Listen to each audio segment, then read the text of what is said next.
Hello दोस्तों, कैसे हैं आप लोग। आशा करता हूं अच्छे होंगे। मैं भी बहुत बढ़िया। आज मैं आप लोगों को एक कहानी सुनाने जा रहा हूं, केजीएफ, जो कि आप लोगों ने पिक्चर में देखा होगा। केजीएफ एक रियल घटना है। केजीएफ को अंग्रेजी में कोलार गोल्ड फील्ड के नाम से जाना जाता है। यश को यश बना दिया केजीएफ ने, तथा केजीएफ को केजीएफ बना दिया यश ने।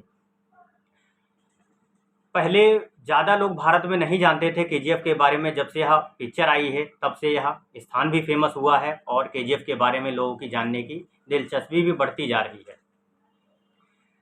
यह कर्नाटक की राजधानी बेंगलोर से लगभग 90 किलोमीटर की दूरी पर स्थित है। कोलार की खान, जो कि केजीएफ नाम से प्रसिद्ध है। 1875 के आसपास की घटना है, जब पहली बार माइकल लॉवेल ने इस स्थान को चुना और वहां पर खुदाई कराने की अनुमति मांगी। यह अंग्रेजी शासक या अंग्रेजों के एक अधिकारी थे, जो कि रिटायर्ड अफसर थे। उन्होंने यहाँ पर काफ़ी रिसर्च करने के दौरान यह पाया कि यहाँ पर सोना प्राप्त होता है। भारत की कहानियों में भी पहले बताया गया था, वहाँ पर जो राजघराने हुआ करते थे उनसे तथा मजदूरों से और वहाँ के आसपास के जो क्षेत्र के लोग थे, वह यह कहानियों में बताया करते थे ये कोलार जो गोल्ड फील्ड है, यहाँ पर सोना निकलता रहता है। तथा समय समय पर वहाँ पर सोना लोगों को खुदाई के दौरान जहाँ तहाँ पर प्राप्त हुआ करता था। इससे उन्होंने अनुमान लगाया तथा रिसर्च की और पाया कि वहाँ पर वाकई में सोना निकलता है। तथा 1975 में इन्होंने अनुमति मांगी अंग्रेजों से, अंग्रेजी शासक से अनुमति मांगी कि मैं यहाँ पर खुदाई करना चाहता हूँ, तथा वहाँ पर इनको अनुमति प्रदान की गई और इन्होंने खुदाई कराना स्टार्ट किया। पहली खुदाई औपचारिक तौर पर 1980 में की गई। उस दौरान वहाँ पर देसी हथियारों से, कुदाल, फावड़े या हाथों से खुदाई की जाती थी, तो उतनी मात्रा में सोना नहीं प्राप्त हो पाता था जितना इन्होंने अनुमान लगाया था। तो खुदाई के लिए वहाँ पर मशीनों की व्यवस्था की गई तथा विदेश से मशीनें आई खुदाई के लिए, और उन मशीनों ने जब खुदाई करना स्टार्ट किया तो धरती ने भी सोना उगलना स्टार्ट किया। और उसी दौरान लगभग 1000 या 1 टन मिट्टी में 45 ग्राम सोना प्राप्त हो जाता था। और वो सोना प्राप्त करने के लिए, सोना प्राप्त कैसे होता था, उस मिट्टी को पानी से धोया जाता था या छाना जाता था। उस छानने के दौरान प्राप्त होता था।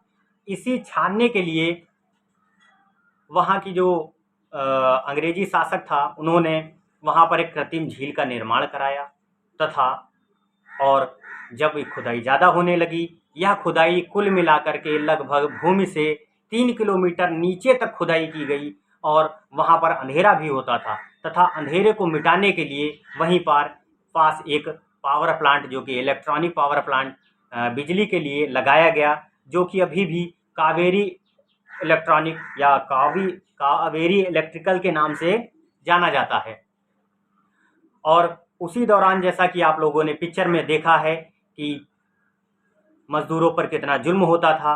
वहाँ पर मज़दूर आए तो कुछ अपनी मर्ज़ी से आए, कुछ को लाया गया, कोई मजबूरी में आया, कोई रोज़गार के चक्कर में आया तथा और किसी ने पैसे के चक्कर में काम किया, किसी ने दबाव में काम किया। और इसी दौरान काम करने के दौरान जो आंकड़ा है वह लगभग 9 से 10,000 मज़दूरों की मौत हुई। अब जैसा कि आप लोगों ने पिक्चर में देखा है, किसी ने मज़दूरों को प्रताड़ित किया, उस दौरान उनकी मृत्यु हुई, बीमारी के कारण हुई या आकस्मिक घटना होने के कारण हुई। यह सब रियल में 9 से 10,000 व्यक्ति मज़दूर जो थे उनकी मौत वहाँ पर हुई। धरती ने जब सोना उगलना स्टार्ट किया, उस दौरान माना जाता है कि भारत का लगभग 90 से 95% सोना वहाँ से ही प्राप्त किया जाता था। खुदाई जो हुई वो भूमि से लगभग 3 किलोमीटर नीचे तक हुई और यह खान लगभग 70 से 80 सालों तक सोना उगलती रही। और उगलते उगलते यह भारत सरकार ने लगभग इसको 2001 में बंद कराया। 2001 में बंद होने के बाद में यह अभी तक बंद है। माना ऐसा जाता है कि भारत सरकार जो है या फिर से खुदाई कराने की इच्छुक है तथा चाह रही है लेकिन यह बंद क्यों किया गया वहाँ पर? क्योंकि सोना पहले तो मिल रहा था, फिर बाद में धीरे धीरे माना ये जाता है कि अंग्रेजों ने लगभग वहाँ का सोना निकाल लिया, लेकिन पूरा सोना अभी भी वह नहीं निकाल पाए हैं। इसीलिए सोचा जाता है कि वहाँ पर सोना अब भी प्राप्त हो सकता है। वो जो फील्ड है या वह जो पूरी एरिया है उसको फिर से अगर खुदाई की जाए तो वहाँ पर सोना अवश्य मिलेगा।